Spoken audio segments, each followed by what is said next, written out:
Georges Antoine Belcourt. Georges Antoine Belcourt, April 22, 1803, May 31, 1874, also Georges Antoine Belcourt, was a French-Canadian Roman Catholic diocesan priest and missionary. Born in Bayeux-du-Febvre, Quebec, Belcourt was ordained in 1827. He established missions in areas of Quebec and Manitoba. On the frontier, he became involved in a political dispute between the local First Nations population and the Hudson's Bay Company, the monopoly fur trading company. At the urging of the company's governor, Belcourt was recalled to Montreal.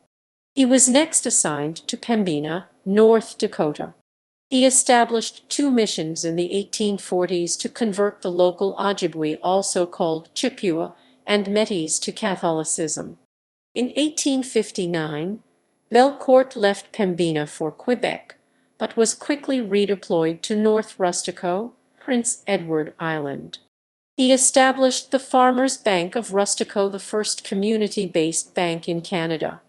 Belcourt retired from his post in 1869 to live out his life in New Brunswick, but was recalled in 1871, this time to the Magdalen Islands. In May 1874, Belcourt was forced to retire due to ill health. He died in Shediac, New Brunswick on May 31, 1874. He was designated a National Historic Person by the Government of Canada, 1959. Early life. Georges Antoine Belcourt was born on April 22, 1803 at Bayeux-du-Febvre, Quebec, to Antoine Belcourt and Joseph Lemire, who had married on February 23, 1802. His parents, devout Roman Catholics, brought their son up in the same faith, and the young Belcourt received his first Holy Communion in 1814. At age 13, Belcourt enrolled in Le Petit Séminaire de Quebec to undertake a philosophical course of study, which he completed in 1823. Belcourt studied to become a priest, and on March 10, 1827, Bernard Claude Panet, the Archbishop of Quebec, performed Belcourt's ordination in the chapel at the seminary. Belcourt was appointed as an assistant at several parishes in the area, before becoming pastor of a parish at Saint Martin, Quebec in 1830. As he was bilingual and spoke English as well as French, he was able to minister to his parish of mostly Irish Catholic Canadians. Early missionary work. During his time at Saint Martin, the young priest aspired to do missionary work in the west of British North America and applied for it. In 1830, Archbishop Panet requested that the young priest accompany him on a journey to Manitoba. Following an interview in February 1831, Belcourt was enlisted to go on the trip. After spending 2 months learning the Algonquin language, Belcourt departed from his hometown on April 27 of that year in a canoe of the Hudson's Bay Company. On June 17, the priest's party arrived at St. Boniface, Manitoba, and Belcourt was assigned as one of 3 priests there. He was to assist the bishop at the town's cathedral and study the Anishinaabe language. He was to work with the Ojibwe people to convert them to Christianity. Although the language was not yet documented in written form, Belcourt made rapid progress. Within a year, he had learned enough to be considered ready to work directly with those whom he termed the savages, as was customary at the time. In 1832, Belcourt established the first native-only mission west of St. Boniface, but Gros Ventre raids forced its closure the following year. In 1834, he established a mission at Bay of St. Paul on the Assiniboine River, where he instructed the local Aboriginal population in European-style agriculture.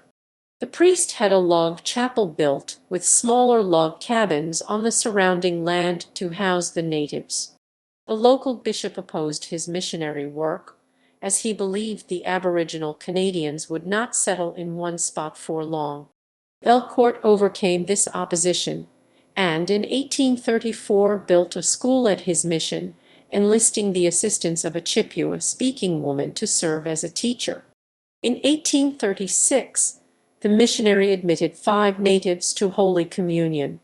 He was discouraged by the Ojibwe readiness to return to their former spiritual practices after baptism. In 1838, Belcourt traveled to Rainy Lake to examine sites for a mission.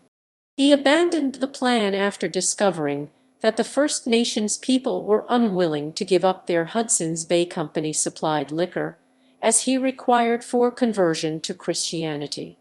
In August 1838, the priest arranged to have a dictionary published in the Chippewa language and returned to his mission at Bay St. Paul. In the winter of 1839, Belcourt carved 280 oak balusters and candlesticks for his log chapel. In 1840, the missionary established a mission among the Wabausemun independent nations, where he repeated his Bay St. Paul design, a log chapel at the center surrounded by small cabins for the local population with outlying farms. The mission closed 10 years later. Belcourt blamed this on mismanagement by oblates he had entrusted with its management. In 1845, Belcourt served as the chaplain to some buffalo hunters, but returned to his first mission at Bay St. Paul to teach the Chippewa language to a group of oblates. In 1846, a dysentery epidemic swept communities along the Assiniboine River in Manitoba. On June 22 of that year, Belcourt left his mission at Bay St. Paul.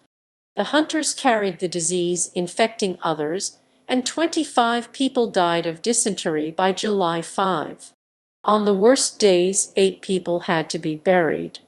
Belcourt and 6 of the hunters traveled south to the Fort Berthold Indian Reservation in search of medicine, as the priest's supply had quickly run out. With his medicine supplies replenished, the missionary headed back to the encampment of hunters before returning to his mission. Arrival in North Dakota. In 1847, in response to perceived discrimination against First Nations people by the Hudson's Bay Company in the fur trade, Belcourt prepared a petition to Queen Victoria to seek redress. The petition was signed by 977 First Nations people. The company criticized Belcourt for what it saw as his inciting discontent among the local First Nations. The company administrators decided that the priest should not be allowed to remain in British North America. The missionary was arrested, but was released after the charges against him were discovered to be unfounded. At the urging of the company's governor, the Archbishop of Quebec asked Belcourt to return to Montreal. Belcourt asked the governor of the company to retract the charges for which he was arrested. The governor apologized for what he described as a mistake on the part of the company's chief factors. The church assigned Belcourt to Pembina, North Dakota as a missionary to the Chippewa and Metis of the Pembina River Basin, a tributary to the Red River of the North. Upon arrival at Pembina, Belcourt constructed a small log cabin of 20 feet long by 30 feet wide, which was not large enough for all of his congregation. On August 14, 1848, the missionary baptized his first person in Pembina and held a Holy Communion class consisting of 92 Native Americans. Needing more resources, Belcourt wrote to the Archbishop of Quebec for money for food and building supplies. He also asked for another Canadian priest well-versed in both French and the Chippewa language, as he noted there were more Metis than Chippewa in the Pembina area. Belcourt described the original territory of the Chippewa in the Pembina district as several hundred miles north to south. In addition to performing his missionary work, Belcourt engaged in political advocacy on the behalf of Metis and Anishinaabeg peoples. In 1849, Belcourt gathered a petition of 100 names of Metis heads of families protesting ongoing encroachment on the buffalo robe and pemmican trade by the Hudson's Bay Company. Belcourt forwarded the petition and letter of protest to the governor of Minnesota Territory, Alexander Ramsey. In November 1849, the young and recently ordained priest Albert Lacombe arrived in Pembina and immediately started to learn the Chippewa language. Despite claiming to have to resort to manual labor to pay for his food, Belcourt supported a household that included a school teacher, a housekeeper, a Chippewa cook, and several servants. 30 miles to the west, he established a mission at Turtle Mountain to serve as a base for expansion toward the Canadian Rockies. In 1853, Belcourt moved to what is now Walhalla, North Dakota, and established a school and a church there. The priest envisioned a large metropolis for the area. He began to lay out a city planned in the European style of a grid, with wide streets and several open squares. Despite his having planned for ample water and the natural advantages of fertile soil and resources in the area, major development went elsewhere. Since the early 20th century, agriculture has declined as a mainstay of family economies in the area. The town has 885 residents.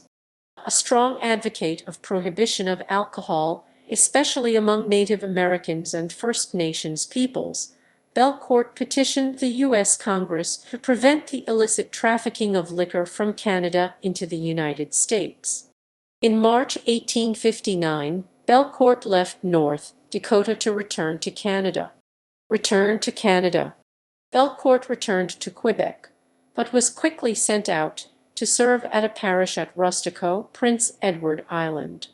Arriving there in November 1859, the priest performed his first baptism among the local people the following month. Belcourt built a parish hall out of stone which was used into the 1950s and established the Farmers' Bank of Rustico. He founded a high school, where he taught until recruiting a teacher from Montreal to the island. The priest created a study group, the members of which had to agree to be teetotalers. He established a parish library, built with the assistance of 1,000 French francs a year from Emperor Napoleon Roman III, nephew of Napoleon I. He asked for reassignment to Rustico and returned to the island in November. In 1866, Belcourt built and demonstrated a steam-powered vehicle, considered the first automobile to be driven in Canada. Belcourt remained pastor of his parish at Rustico until 1869, when he retired.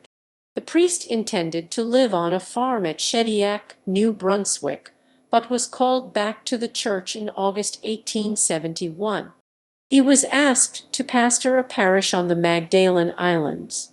Ill health forced his retirement from there in May 1874, and he returned to Shediac before dying on May 31, 1874.